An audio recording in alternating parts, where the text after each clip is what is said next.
Aghori astro TV கண்டு மகிழுங்கள். தர்மத்தின் வழி செல்ல செல்ல கர்மத்தின் வழி குறையும் அப்பா.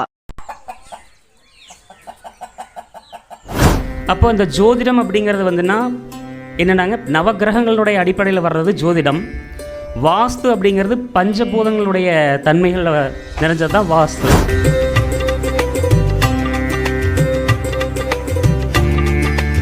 வீட்டோட நுழைவாயில் நம்ம என்ட்ரன்ஸில் வந்து எப்போவுமே கண்ணாடியை மாட்டி வைக்கக்கூடாது. அது ஒரு வாஸ்து பிரச்சனை. இப்போ நிறைய பேர் சொல்கிறாங்க, நிறைய யூடியூப் சேனல் சொல்கிறாங்க, உங்கள் வீட்டுக்கு முன்னாடி ஒரு கண்ணாடி மாட்டி வைங்க, தடத்தில் வரவங்கள கண்ணாடி பார்த்துட்டு போனால் உங்களுக்கு எந்த பிரச்சனையும் வராது அப்படின்னு. அது வந்து தவறு.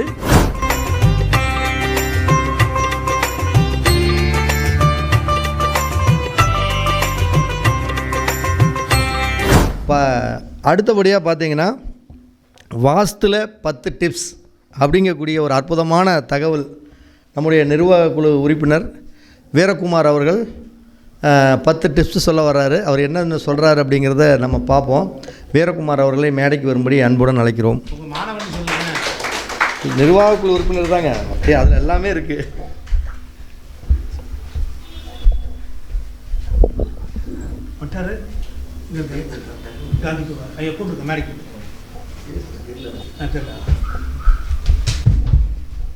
காந்திகுமார் ஐயா அவர்களை மேடைக்கு வரும்படி நம்ம அன்போடு வரவேற்கிறோம். வாங்க ஐயா.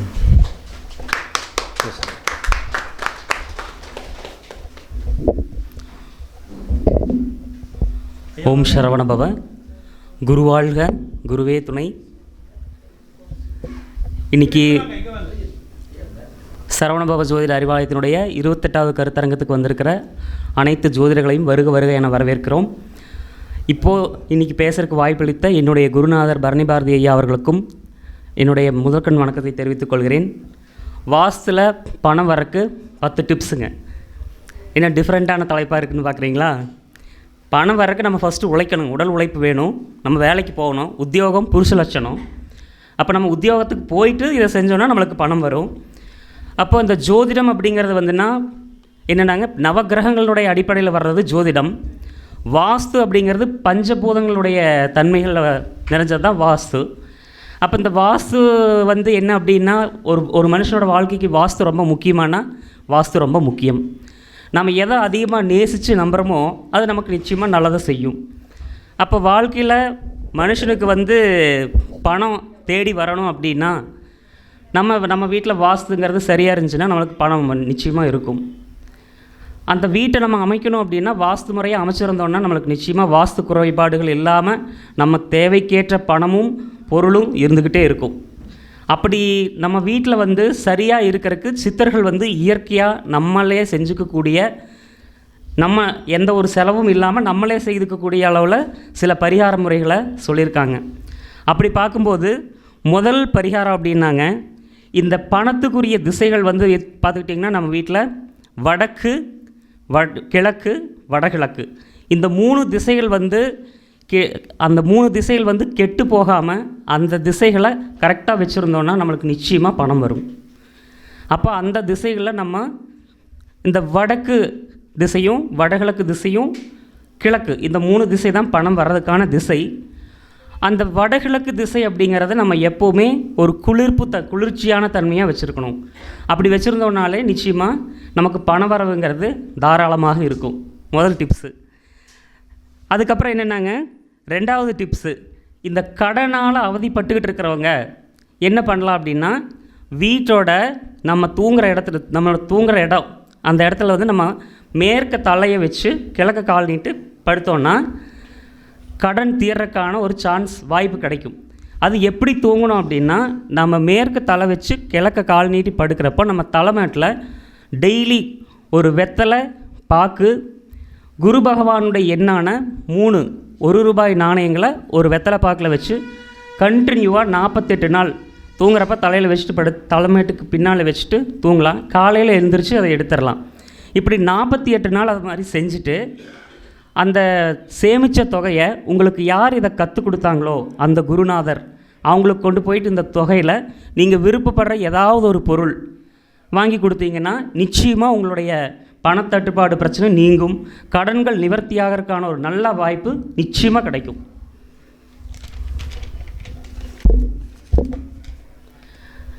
நீங்கள் எங்கேயாச்சும் பணம் எடுக்கிறதுக்கு பேங்குக்கு போகிறீங்க, இல்லை மேக்ஸிமம் பணம் எடுக்கிறதுக்கு பேங்குக்கு போவோம், ஏடிஎம்முக்கு போவோம், இல்லை ஒரு சீட்டு குலுக்கல் சீட் நடத்துகிறாங்க, ஏதாவது ஒரு பணம் புழக்கிற இடத்துக்கு நீங்கள் எப்போ போகும்போதும் ஒரு சாம்பல் நிற கர்ச்சீப் வச்சுட்டு கையில் வச்சுட்டு கொண்டு போயிட்டு எப்போவுமே அதை யூஸ் பண்ணி பாருங்கள். நிச்சயமாக உங்கள்கிட்ட பண வரவுங்கிறது தாராளமாக இருக்கும். உங்கள் வீடு கட்டும்போதோ இல்லை வீடு கட்டி முடித்த பிறகோ வீட்டுடைய வடக்கு திசைக்கான தெய்வம் வந்து பார்த்துக்கிட்டிங்கன்னா குபேரன். அந்த வடக்கு திசையில் ஒரு சின்ன குழி தோண்டி வெத்தலை பாக்கு ஒரு 11 ரூபா ஒரு சின்ன மரப்பட்டியில் வச்சு புதைச்சிட்டிங்க அப்படின்னா அந்த வீட்டில் எப்போவுமே தானியவாசம், தனவாசம், பொருளாதாரத்துக்கு எந்த தப்பும் வராது. எப்போவுமே பொருளாதாரம் நிலச்சி இருந்துக்கிட்டே இருக்கும். ஏன்னா குபேரனோட திசை, அந்த திசையில் நம்ம செய்கிற அந்த பரிகாரம் நம்மளுக்கு லைஃப் லாங் பண வர உண்டாக்கிட்டே இருக்கும். அதுக்கப்புறம் நம்மளுடைய 4வது டிப்ஸ், நம்மளுடைய சமையல் அறையில் பார்த்துக்கிட்டிங்கன்னா இப்போ உணவு தயார் பண்ணுற அந்த பாத்திரங்களெல்லாம் தெரியும்படி நம்ம டைனிங் ஹாலில் ஒரு கண்ணாடி நம்மளுடைய உணவு செஞ்சு வச்சுருக்கிற அந்த பாத்திரங்களை செஞ்சு வச்சுருக்கிற உணவு அந்த கண்ணாடியில் தெரியணும். அந்த மாதிரி ஒரு கண்ணாடியை டைனிங் ஹாலில் மாட்டி உணவுப் பொருட்களையெல்லாம் அந்த பக்கம் வச்சுக்கிட்டிங்கன்னா நிச்சயமாக உங்களுக்கு பண வரவுங்கிறது தாராளமாக இருக்கும். அன்னம் அப்படிங்கிறதுக்கு எப்போவுமே பஞ்சம் வராமல் இருக்கும். ஏன்னா நம்ம அக்னி மூலையில் தான் சமையல் அறையை அமைப்போம், அதுக்கு பக்கத்துலேயே தான் உணவு உட்கொள்ள இடத்த அமைப்போம். அப்போது டைனிங் ஹால் உணவு உட்கொள்ளும் இடத்துல வந்து ஒரு கண்ணாடியை மாட்டி அந்த இடத்துல அந்த பாத்திரங்கள் உணவுகள் எல்லாம் தெரியற மாதிரி ஒரு கண்ணாடி மாட்டி உணவு உட்கொள்ளும் போது நிச்சயமாக அவங்களுக்கு அன்ன தரித்திரம்ங்கிறது இருக்காது. இதுவும் வந்து பணம் வர்றதுக்கான ஒரு வாய்ப்பு ஏற்படுத்தி கொடுக்கும். அதுக்கப்புறம் பார்த்திங்கன்னா ஆல்ரெடி சொன்ன டிப்ஸ் தான். வீட்டினுடைய வடகிழக்கு திசை, ஈசானிய திசை இருக்கிறதுலையே பள்ளமான திசை, வாஸ்துவில் இருக்கிறதுலே பள்ளமான திசை, ஒரு ஈசான பகவான் இருக்கிற இடமே அந்த இடம் தான். அந்த இடத்துல போய் வெயிட்டை ஏற்றாமல் அந்த இடத்த குளிர்ப்பு தன்மையாக வச்சுக்கணும். எப்படி குளிர்ப்பு தன்மையாக வச்சுக்கலாம் அப்படின்னா, ஒரு மண்பானை வாங்கி அந்த மண்பானையில் கொஞ்சம் தண்ணி நிரப்பி, அதான் மண்ணு குடம். இப்போ நிறைய இடத்துல உடையார் வந்து செஞ்சு விற்கிறாங்க. இப்போல்லாம் நம்ம பழசுக்கு திரும்பி போயிட்டுருக்குறோம். மண் சட்டி சமையலெல்லாம் வந்துருச்சு பார்த்தீங்களா, இயற்கைக்கு திரும்பி போயிட்டுருக்கோம். அப்போ அந்த மண் சட்டியில் வந்து கொஞ்சம் தண்ணி நிரப்பி அதுக்குள்ளே வந்து குரு பகவானுடைய எண்ணான 3 1 ரூபாய் காசுகளை போட்டு தண்ணி நிரப்பி வச்சிடலாம். 2 நாளைக்கு ஒருக்க அந்த தண்ணியை மாற்றிட்டு காயின்ஸை கழுவி அதிலேயே போட்டுக்கலாம். இப்படி வச்சுக்கிட்டே இருந்தீங்கன்னா உங்கள் வீட்டில் பணத்தட்டுப்பாடுங்கிறது இல்லாமல் இருக்கும். பணம் உங்களுக்கு தொடர்ந்து கிடச்சிக்கிட்டே இருக்கும். அதாவது கோடி கோடியாக வந்துட்டு இருக்குன்னு சொல்ல முடியாதுங்க. நம்மளுடைய தேவைக்கேற்ற பணம் நிச்சயமாக இருக்கும், கிடைக்கும். அதுக்கப்புறம் 6வது டிப்ஸு, நம்ம வீட்டில் வந்து அக்னி மூலையில் இல்லை அக்னி மூலை சார்ந்த பகுதிகளில் ஒரு மீன் தொட்டி ஒன்று வாங்கி அந்த மீன் தொட்டியில் 8 குருவுடைய நிறம், இந்த மஞ்சள் நிறம்னு சொல்லுவீங்களா, பொன்மஞ்சள் நிறம், அந்த மஞ்சள் நிற மீன்கள் ஒரு 8 மீன்கள், ஒரே ஒரு கருப்பு மீன் வாங்கி அந்த மீன் தொட்டியில் விட்டு வளர்க்கலாம்.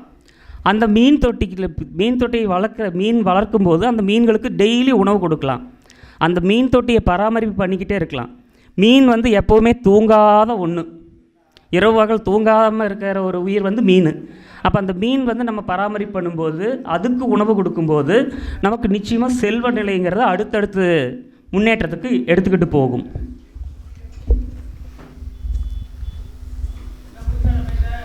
அதுக்கப்புறம் பார்த்துக்கிட்டிங்கன்னா வீட்டோட நுழைவாயில் நம்ம என்ட்ரன்ஸில் வந்து எப்போவுமே கண்ணாடியை மாட்டி வைக்கக்கூடாது. அது ஒரு வாஸ்து பிரச்சனை. இப்போ நிறைய பேர் சொல்கிறாங்க, நிறைய யூடியூப் சேனல் சொல்கிறாங்க, உங்கள் வீட்டு முன்னாடி ஒரு கண்ணாடி மாட்டி வைங்க, தடத்தில் வரவங்கள கண்ணாடி பார்த்துட்டு போனால் உங்களுக்கு எந்த பிரச்சனையும் வராது அப்படின்னு. அது வந்து தவறு. வீட்டு முன்னாடி கண்ணாடியை நம்ம மாட்டி வைக்கக்கூடாது. அப்படி மாட்டி வைக்காமல் இருந்தாலே நமக்கு வந்து வாஸ்து பிரச்சனைகள் வராது, பண பிரச்சனை வராது.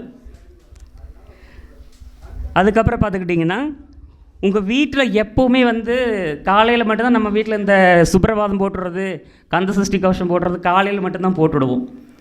ஆனால் தொடர்ந்து ஒரு ரெக்கார்ட், அதாவது கண்டினியூவாக ஓம் சாண்ட் பண்ணிகிட்ருக்கிற ஒரு ஆடியோ ரெக்கார்டர் ஒன்று வாங்கி மாட்டிக்கிட்டு 24 மணி நேரமும் அந்த மந்திர ஒளி அளவான சவுண்டு வச்சு வீட்டில் ஒழிச்சிக்கிட்டே இருந்தால் அது ஒரு பாசிட்டிவ் வைப்ரேஷன் உருவாகும்.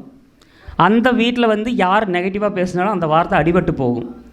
நம்ம முன்னோர்களெல்லாம் ஏன் கல்யாண வீடு, ஒரு காதுகுத்து வீடு, மங்கள நிகழ்ச்சிகளில் வாத்தியங்கள் வைக்கிறாங்க தெரியுங்களா? அந்த வாத்திய ஒலிகள் ஒலிக்கும்போது யாராவது தப்பான வார்த்தை பேசினா கூட அது அடிபட்டு போயிடும். அதுக்காக தான் வாத்தியத்தை வச்சாங்க. மங்கள வாத்தியம் இசைத்து கொண்டு இருக்கிற இடத்துல யாராவது அவசகுணமாக பேசினா கூட அந்த சத்தத்தில் அது அடிபட்டு போகும். அதனால தான் நம்மளுடைய ஒவ்வொரு மங்கள நிகழ்ச்சிகள்லேயும் மங்கள வாத்தியம் அவங்கவுங்க வசதிக்கு ஏற்ப வச்சுருக்காங்க, இப்போவும் வச்சுக்கிட்டு இருக்காங்க. அதனால் வீட்டில் அந்த மாதிரி ஒரு பென்ட்ரைவ் இல்லைன்னா ஒரு சின்ன ஆம்ப்ளிஃபையரில் வாங்கி ஃபிட் பண்ணி விட்டிங்கன்னா உங்களுக்கு சாண்டிங் ஆகிக்கிட்டே இருக்கும். அந்த மந்திர ஒளி வீட்டில் ஒலிக்க ஒலிக்க உங்கள் வீட்டில் பாசிட்டிவ் வைப்ரேஷன் ஆகும். அந்த பாசிட்டிவ் வைப்ரேஷன் இருக்கிற இடத்துல மகாலட்சுமி நிச்சயமாக வாசம் பண்ணுவாங்க. நம்மளுக்கு செல்வ நிலைங்கிறது நல்லா இருக்கும். அதுக்கப்புறம் 8வது டிப்ஸ் என்ன அப்படின்னாங்க, நம்ம வீட்டில் வந்து கை கழுவுற இடம், முகம் கழுவுற வாஷ் பேஷனு, கழிவறை, இந்த இடத்துல நம்ம தண்ணி வந்து அடைக்காமல் விட்டுருவோம். நம்ம வீட்டில் சின்டாக்ஸ் வச்சுருப்போம், 1000 லிட்டர் 2000 லிட்டர் சின்டாக்ஸ் வச்சுருப்போம். நம்ம போய் பைப்பை திறப்போம், எல்லா வேலையும் செய்வோம், கரெக்டாக அடைக்காமல் வந்துடுவோம். அந்த நீர் கசிவு சொட்டு போடுறதுங்கிறது வந்து இருக்கவே கூடாது. யார் யார் வீட்டில் வந்து தண்ணி வந்து அதிகமாக செலவு பண்ணுறாங்களோ அந்த வீட்டில் செல்வ நிலைங்கிறது இருக்காது. நம்ம தண்ணியை வந்து தேவைக்கு ஏற்ப பயன்படுத்தணும். தண்ணியை விரயம் பண்ண சொல்லுவாங்க, தண்ணி அளவாக செலவு பண்ணிடா தம்பி, தண்ணி செலவு பண்ண கஷ்டம் பாரு, கடன் கட்ட முடியாது, காசே தங்காது அப்படின்னு சொல்லுவாங்க. அப்போது அந்த நீர் கசிவுங்கிறது இல்லாமல் கரெக்டாக குழாய்களை அடைச்சி வச்சுக்கிட்டு தேவைக்கு தண்ணியை பயன்படுத்தினீங்கன்னா தண்ணி விரயமாகாத இடத்துல பணமும் விரயமாகாது. நம்மளுடைய கடன்கள் கட்டுறதுக்கான வாய்ப்பு நம்மளுக்கு கிடைக்கும். அந்த இடத்துலையும் பணங்கிறது நமக்கு இருந்துக்கிட்டே இருக்கும் அந்த வீட்டில். அதுக்கப்புறம் நம்மளோட வீட்டு தோட்டம், நம்மளோட வீட்டினுடைய கிழக்கு திசை அல்லது வடக்கு திசை, வடகிழக்கு திசையில் அவங்கவுங்க வீடு அமைச்சிருக்கிறதுக்கு ஏற்ப வீட்டு தோட்டம் வச்சுருப்போம். அந்த வீட்டு தோட்டத்தில் பார்த்துக்கிட்டிங்கன்னா மருதாணி செடியும் தொட்டாச்சினிங்கி செடியும் ஒரே இடத்துல வச்சு அது நல்லா வளர்கிற மாதிரி வளர்த்தணும். அந்த செடி வளர வளர நம்மளுடைய பொருளாதார நிலையும் நிச்சயமாக நல்லா வளரும்.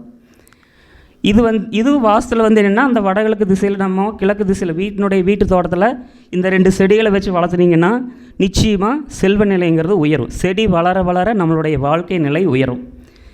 இப்போ இந்த டிப்ஸ்லேயே இல்லாத ஒரு விஷயம் என்ன தெரியுங்களா, நம்ம வீட்டில் நம்மளுடைய தாய், நம்மளுடைய சகோதரி, நம்மளுடைய மனைவி இவங்க வந்து கண் கலங்காமல் இருந்தாங்கனாலே அந்த வீட்டில் மகாலட்சுமி தாண்டவம் ஆடுவாங்க. 1 வீட்டில் வந்து யாரையுமே அசுப சொல்லுகளை பயன்படுத்தி திட்டக்கூடாது. மூதேவி அப்படிம்பாங்க, இங்கே வா அப்படிம்பாங்க, சனின்னு அப்படிம்பாங்க. அந்த மாதிரி அசுப வார்த்தைகளை பயன்படுத்தாமல் நம்ம வீட்டில் இருக்கிறவங்க மன மகிழ்ச்சியோடு இருந்தாங்கனாலே நம்மளுக்கு செல்வ நிலை அப்படிங்கிறது உயரும். 10 டிப்ஸ் கரெக்டாக சொல்லிட்டேன்னு நினைக்கிறேங்க. மிஸ்டேக் இருந்தாலும் தப்பாக நினச்சிக்காதீங்க, மன்னிச்சிடுங்க.